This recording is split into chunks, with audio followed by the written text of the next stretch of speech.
Hey YouTube, this is LP Zone 1, and this is going to be a deck profile for my Chainburn deck that I'm considering playing for really only one tournament because YCS Philly is this weekend, and I was going to play Dark World, but I was reading a tournament report and a guy said who was playing Evil Storm had to play against a Chainburn player, and he was like, I got Chainburned, nothing I could do. And I thought about it and I was like, Chamber is actually a really good meta call right now.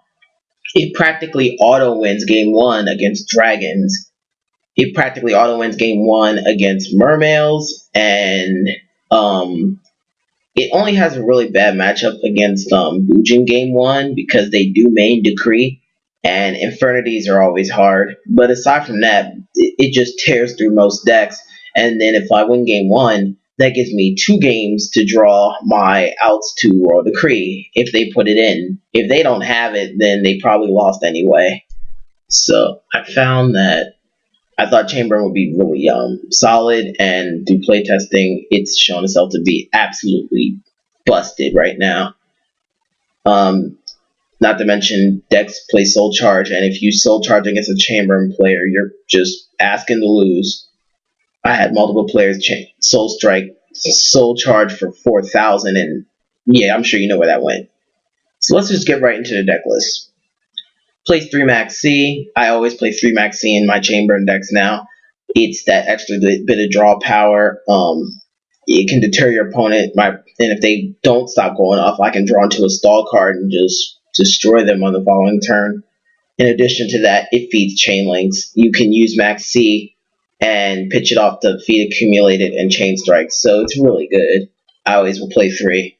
I also don't like card D. That's a whole nother thing, and if anyone wants to know why, ask in the comments. I'll explain it. I do have a mindset for it, but I just never was really a fan of the card and chain burn. I prefer Maxi. Then we have the 3 battle faders and the 3 scarecrows. That's pretty self-explanatory.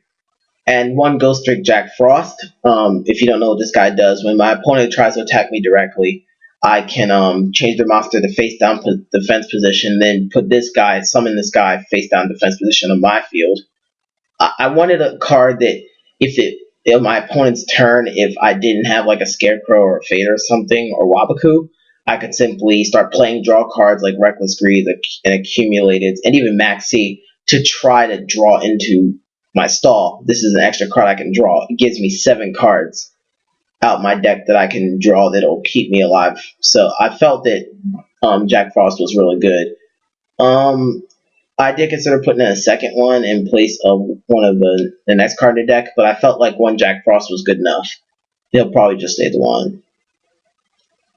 Next we have 3 Enable White Rabbit. This card, if you don't know what this guy does, he's a spirit monster, so he returns to my hand on the end phase of the turn he's summoned, and he can attack directly. He has 700 attack. This guy was one of the reasons why I decided to play this deck again. I thought about it, and the recurring 700 damage is amazing, especially considering that he goes back to my hand, so my opponent can't kill him. I was initially playing the Watt engine, but I realized that those Watts sit on the field after they're summoned rather than going back to the hand. So my opponent can keep slamming big monsters into them, and I can die from that because my faders and stuff, they don't work when my opponent's attacking a monster. So I decided to just play Enable White Rabbit, and it's been working amazing. It usually only hits like once or twice, but that's usually all it takes for me to have enough damage to take my opponent out from there. So it's really good. Then we have the 3 dualities, 3 Poison of the Old Man, Burn for 800, Chain Link, it's a quick play, 2 Chain Strike, and 1 Day. I don't like Scapegoat because 1, you draw multiples, it's pretty bad, and if my opponent can make Gaia Dragoon, then I'm going to be screwed because that's 4 turns. I'm taking 2,600, and dragons do play that, so I can't afford to play Scapegoat. It's not a good card right now. For the traps, 3 accumulated, 3 reckless greed, 3 Wabaku. Wabaku, stall for a turn. It's just a good card. 3 just desserts, 3 secret barrel, 1 Ceasefire, and 2 Ojama Trio. And that's it for the main deck. For the extra deck, ignore it because I literally just took my Dark World side deck and stuck it into here so that if I play at the YCS, then what I can do is I can, maybe if I can get like an Ophion or something, I can stick it in the front of my deck. But I decided that, maybe putting Felger in there or something, my opponent will think I'm playing like dragons or something. So it's a mind game. For the side deck, here's where I guess it gets interesting. I changed it up a little bit from my standard Chamberlain side, but it's pretty good. Plays 3 Lava Golem, standard Lava Golem shenanigans. If my opponent plays a deck where they play a really annoying monster that hurts me, or if they play a deck where their cards need a certain type of monster on the field to do something, then I play Lava Golem. Those decks are things like, I guess Fujin, so I can get rid of their stuff so Quillen doesn't go off. But I'm mostly talking about Prophecy, where they need a spellcaster, Infernity, where they need any Infernity in attack position, I distribute it off. And Black Wings, I guess, because I can tribute off their Wing Beast, so they can't Icarus me. But I just found that the 3 Lava Golems are pretty good. 2 more Jack Frost. This is part of a stall side that I go into to kind of stop the Kree from hurting me as much, and you'll see that in a moment. But yeah, I played 2 more Jack Frost. 3 Messenger apiece.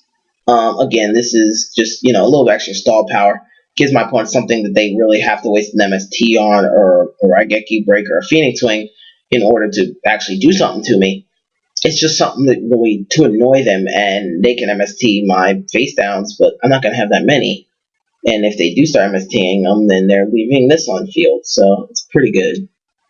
Then we have the 3 MSTs and the 3 Twisters.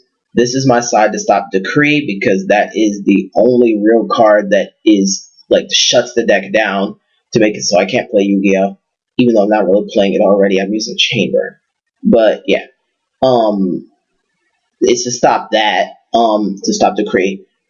I always put the MSTs in. I don't always put all 3 Twisters in unless I feel that I can, unless I feel like I really there's more stuff I can take out of my main deck because maybe it doesn't fit the matchup, or if it's game 3 and I'm going second because I can't afford to lose to Decree at that point. Game 2, I can. And then we have Dark Hole, same reason as the Lava Golems. So yeah, that's with the deck list. So far I've been playtesting it. I was playtesting all this night, and I didn't lose anything. I didn't lose to any dragon players. I beat a Murmel player. I beat a Bujin player, Girgia, Herodic Ruler. There was a lot of other matchups, but those are the noteworthy ones. Against the dragon players, they kept playing Soul Charge, and it was just like, what's wrong with you? So yeah, this deck is a really good meta call, I think, and if I do end up playing it in the YCS, I'll do a tournament report for you guys so you can see. Oh, one last thing. This is what my deck looks like post-siding. As you can see, I have the MSTs in to stop Decree, Messenger pieces in, the Jack Frost or the stall more, and the idea is just to stall out until I can, draw into the MST to let my traps go off, or just keep beating down with Right Rabbit while Messenger Piece holds them off. So that's about it for this deck profile. I hope you enjoyed it, and like I said, if I do well, then I'll give you a tournament report. If I do badly, I'll do one as well, just so you guys know. So yeah, hope you enjoyed the video, guys, and see you next time.